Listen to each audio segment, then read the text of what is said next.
The examiner is looking for 6 key things on the UK driving test. And luckily for you, in this video, I'm going to break down all 6. With nearly 20 years of experience, I've seen the good, the bad, and the ridiculous. But by the end of this video, you'll know exactly what the examiner wants to see and even what he's had for breakfast.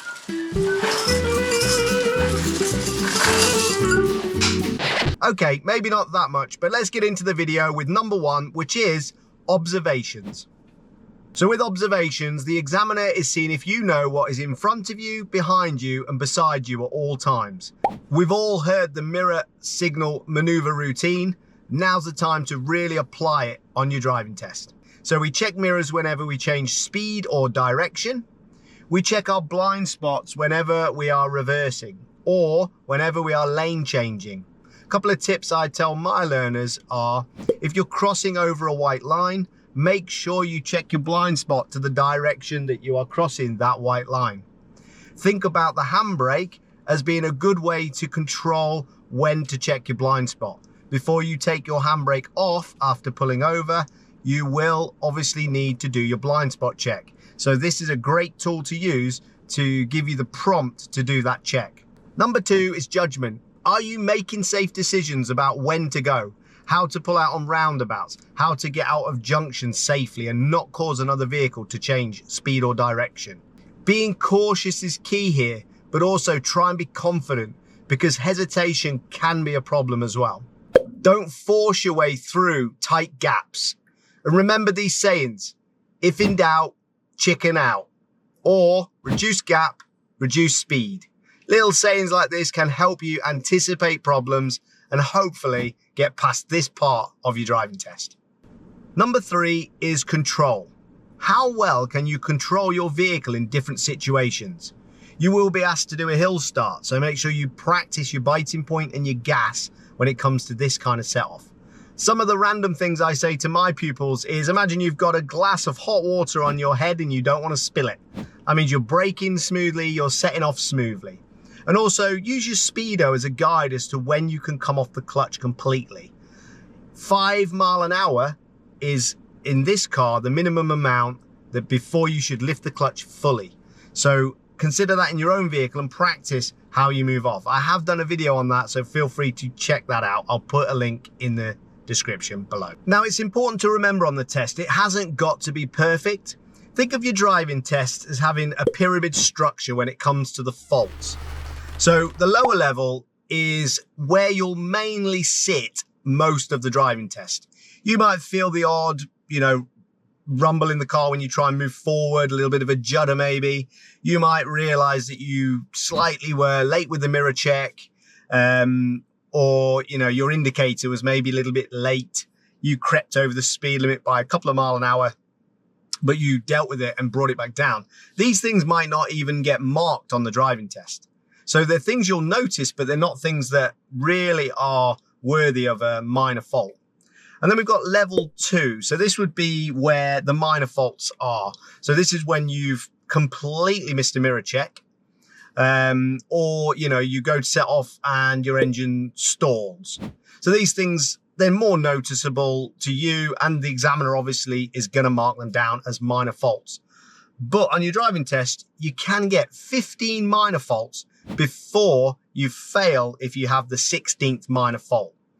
Obviously, you want to try not to repeat problems consistently. So, you can't get 15 minor faults in one category.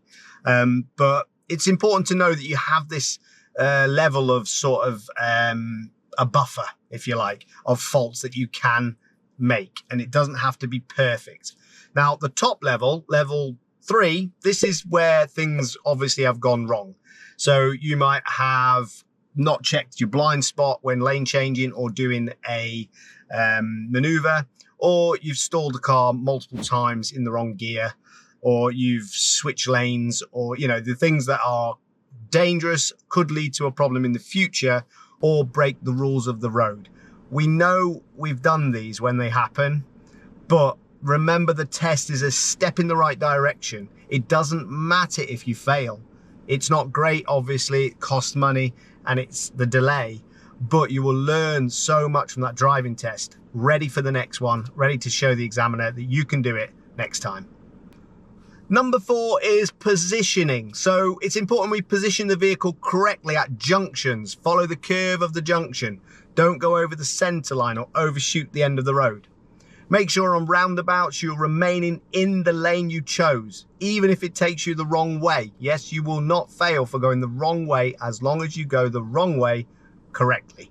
If you are approaching 2 lanes, make sure you stay in the left lane, which we call the normal driving lane. We don't want to use the right lane unless the road markings tell us that lane goes straight ahead, or we are overtaking or turning right. Your natural road position should be in the left lane, which we call the normal driving lane.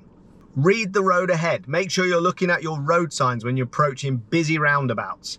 The signs are there to help you. They may look confusing, but they do design them to try and help us. So look at the sign, look at the floor markings, and do your best not to move out of the lane that you're in on a roundabout. This is where positioning faults can really, get into that level 3 problem on the pyramid. Number 5 is response to signs and signals. Road signs, traffic lights, road markings, and even signals from other road users. These are things we should always be looking out for. If you think about the 3 main colors, red, amber, and green, you're on the right track, because red is usually a traffic light, a brake light, or is the circle element or the triangle outside element of a warning sign or a command. Amber, well, this is indicators. This is hazard vehicles like tractors, road sweepers, and also traffic lights changing or change. Hello, it's Dave here. I just thought I'd jump in while he's struggling with that line and just say thanks for watching. If you've enjoyed this video in any way, don't forget to like and subscribe to the channel. Not for me, I'm just the editor, but for Simon. All right, I'll let you get back to it. Thanks for watching. Also, traffic lights changing on or changing off. The color green, well, this is good for us, but also can be very bad. We must anticipate green changing to red. Remember the saying, green is mean, and that will keep you on the right track, hopefully, if those lights change. Anticipate it, plan ahead, and you should be good. Which brings us on to number 6, the final point, anticipation and planning. The number of people that make mistakes, even though the most obvious thing is happening in front of them. So make sure you're looking ahead as far as possible. Plan ahead. Think about things that might happen and problems that could develop. Meeting situations are a classic example of this. And again, I have done a video on this, so feel free to check that out in the description. But just don't rush yourself. Make sure you're planning ahead properly. Now, one thing to also consider with the driving test is, remember, you technically, when you get in the car, you've already passed your driving test. There's no marks on that piece of paper or on the iPad. So all you've got to do is try and create a nice, safe, confident drive. You don't have to do anything above and beyond that. So make sure you don't rush yourself. Just really think about your decisions that you make. And remember, the examiner is going to expect you to be a little bit cautious when it comes to scenarios that you might not have even dealt with before. So keep calm, don't rush, and I believe you can pass. Let me know in the comments if any of these tips were helpful. Let me know if you passed your driving test. I always love to hear that. But I'll see you in the next one. Thanks for watching.